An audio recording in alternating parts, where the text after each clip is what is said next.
Пред Софийската синагога гледката е тъжна. Подредени стоят снимките на петимата загинали при атентата на бургаското летище. Още с влизането в двора близките им съзират портретите. Майки, бащи, братя, сестри и съпрузи избухват в неутешим плач пред лицата на онези, които повече никога няма да се приберат вкъщи. Натали е съпруга на 28-годишния Тамир, чиято кръв завинаги ще остане на българска земя.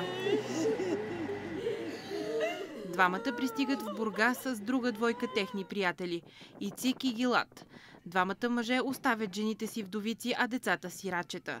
Натали и Амир имат син Ром, който е само на 1 годинка. Кога разбрахте, че вашия съпруг е починал? В сърцето си почувствах час след взрива, защото виждах, че не се появява от никъде. Не го вземат в линейката. Търсих го в болницата и просто накрая осъзнах, че него вече го няма. Натали оплаква съпруга си Амир заедно с майка му и неговата сестра. Това не е първата загуба за семейството. Зверове! По същия начин при такъв взрив загубих брат си в Йерусалим преди 10 години. Всъщност вчера беше неговия рожден ден. Той малкото ми братче. Беше нашата светлина. Много весел, оптимист, грижеше се за нас. Не мога да повярвам, че отбелязваме рождения му ден така. Когато погледна малкия ни син, виждам в него Амир. Толкова много прилича на него. Моля се да имам сили да преодолея всичко, което ни се случи, за да го отгледам. Ицхак се превърна в тъжната емблема на атентата на бургаското летище. Кадри на окървавения мъж, който напразно търси бременната си съпруга, обиколиха целия свят. Днес, 40 дни по-късно, той отново стъпва на българска земя. Мислите ли, че някога ще може да забравите това, което ви се случи? Да забравя никога, но може би ще се опитам да започна всичко отново.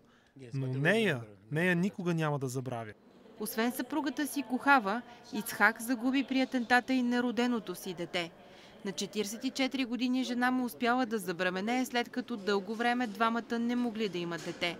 Сега единственото, което остава на Ицхак, е да живее с мисълта какъв баща е щял да бъде, ако атентаторите не му бяха отнели най-ценното. Ако искат да се бият, да дойдат да се бият като мъже. Но те могат да убиват само хора без оръжия. Атакуваха жени и деца. Това са страхливци. Аз съм бил в армията, бил съм се в Газа. Защо не се изправят срещу нашата армия? Страхливци. Всички близки казват, че не се страхуват. Всеки от тях поне веднъж вече е дал кървав дан на тероризма. Само с едно няма да могат да свикнат – раната и мъката, които дори времето няма да може да излекува.